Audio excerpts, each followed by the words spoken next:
Welcome to the Pacific Elementary School Life Lab Garden. Let me show you around.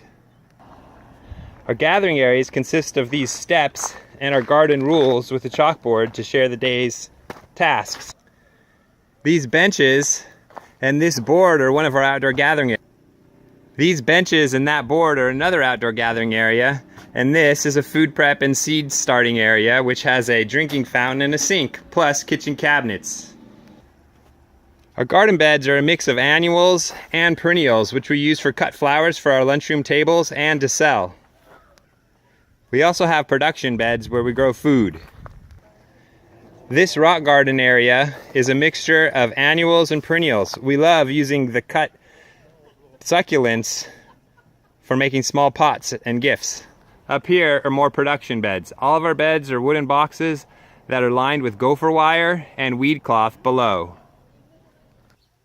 In our garden, we have about 12 fruit trees. Our fruit trees are all irrigated by this one timer.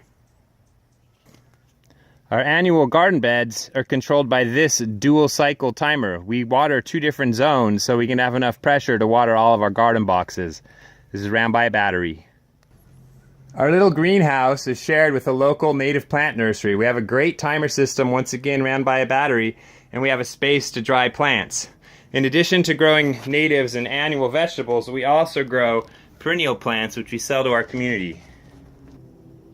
Here is the timer system and filter and pressure regulator that regulates and runs our mist system. This minimum maximum thermometer is key to maintaining our greenhouse, as well as our automated window vent openers which open when it gets hot and close when they get cold. You can get these on Amazon or any other online retailer. All of our garden beds have their own on-off valve so we can churn beds off. And we irrigate with this drip line which has 6-inch spacing, which is great for vegetables. One way we show how to reuse in the garden is by these bike fork sign holders. We pretty much just have a bicycle fork that's secured into a 4x4. And this is used to hold our signs and our tools. In addition to our permanent chalkboards, we also have these more easily move around the garden chalkboards, which are pretty much just pieces of plexiglass that have been sprayed with chalkboard paint. It makes for a great chalkboard that we can bring to different stations. Our tool shed is full of craft and station activities and tools such as thermometers and pencils and rulers and clipboards. We also store tools to care for the garden. Right now we're saving loads of flower seeds from our fall garden for our flower seed business. And over here is where we keep all of our lessons and books and our tools. One thing I've been finding, great deal at 99-cent stores on these small 99-cent hand shears. We do have flying pests like birds, and we use this fencing. We prefer this to using bird netting. This fencing holds up longer and it doesn't get stuck on your shoes and tear as easily. This carrot and beet bed is protected from some fall hungry birds. To save space and enrich garden beds, we run our worm bin piles straight in a garden bed and move the worms from year to year and share their castings. We compost weekly with leftovers from our lunch prep and from our meatless Monday table scraps. We also get compost from the local restaurant. This is the heart of our garden's fertility. We purposely planted this pumpkin in this bed in the fall, or not this bed, in this compost pile.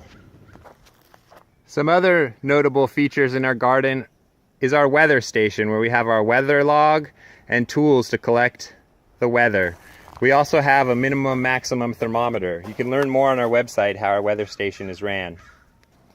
One other way to practice reuse is using these old Levolor blinds that we cut up to make our plant labels. Our watering cans are another way to demonstrate reuse. We get bottles that parents donate. Bowls, buckets, colanders, cutting boards, and knives are some of our most useful tools to engage in harvesting, bringing food to our school lunch program, and eating straight from the garden. Another useful tool for instruction is our pencil sharpener. And of course, the clock on the shed, which keeps our kids going back to class on time. Thanks for touring our garden. Check out our website or the description section of this video to get more information on our 30-year-old school garden.